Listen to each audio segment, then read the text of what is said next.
What's going on, everyone? It's time for another film review. I took a recent trip onto Shudder because it's been a while since I talked about that something on Shudder, so I thought might as well explore something new on that. So today we're going to be talking about the movie Darling.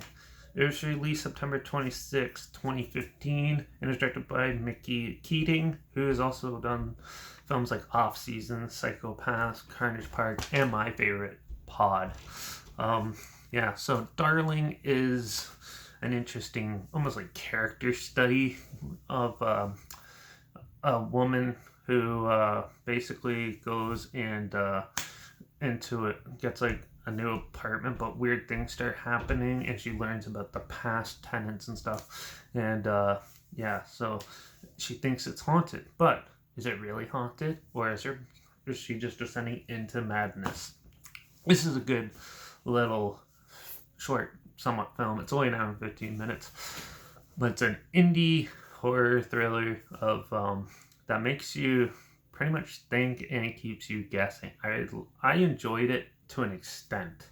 I love the first half of this film. The setup is really good. You're pretty much with this one character through the whole film, and she at first she comes off very lovable, likable, and just the way it was shot and portrayed, it was a really good setup. And then as the film progresses, you see more like paranormal-ish type things, but then also you don't know if it's just her and her psyche going mad, and he keeps you going, okay, this is definitely a haunting, but then all of a sudden it'll be like, oh, maybe this is more a mental thing, and it keeps you guessing like that, and you don't really find out.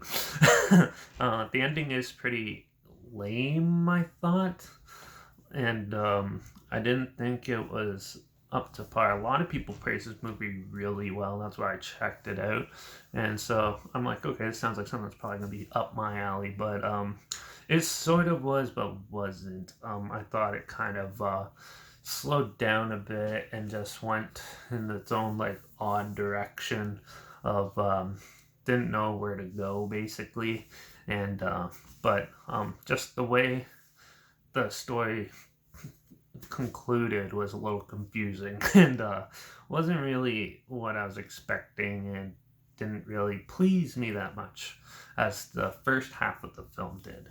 The first half, though, it was really well done. I loved like the setup with the character, and that's how much you get to know them, and how you get thrown into this scenario with them, and it's really well thought out for that part. And the cinematography is pretty interesting. It was shot in black and white, which is neat to see. You don't see that very often these days, and it's definitely one. And the acting is really good in this too, and the music with the tension building and stuff was really well done. So definitely a good little film from Mickey Keating, or Mikey Keating, however you pronounce it, and he definitely knew how to emphasize things in those situations, and it worked pretty well for that. Just the ending doesn't work for me. So, but I think a lot of people will enjoy this film. It's definitely something unique that you don't really see in indie films, so it's a good one to check out. But for me personally, I'm gonna give this a rating of a 3.5, because just the second half was a little disjointed in my opinion, and wasn't really for me. But still, it's still a decent movie. But no, it didn't really disturb me as would with some people, and but I still got a decent enjoyment out of it. So yeah, but that's all I have to say about this one. It's just an interesting, odd indie film I didn't expect, and you should definitely check it out if you have Shudder. Isn't and But yeah, it's not Shudder exclusive or anything, but you can probably find it on some other platforms too. But it's definitely an interesting little film. Something you don't see very often these days, which was very pleasing and good. So yeah, but like I said, I'm gonna give Darling a 3.5 out of 5, and that's basically what I thought of Darling. So there's a trailer link down below, like always, and also if you're on Shudder, look for Derek, Peterson, no spaces.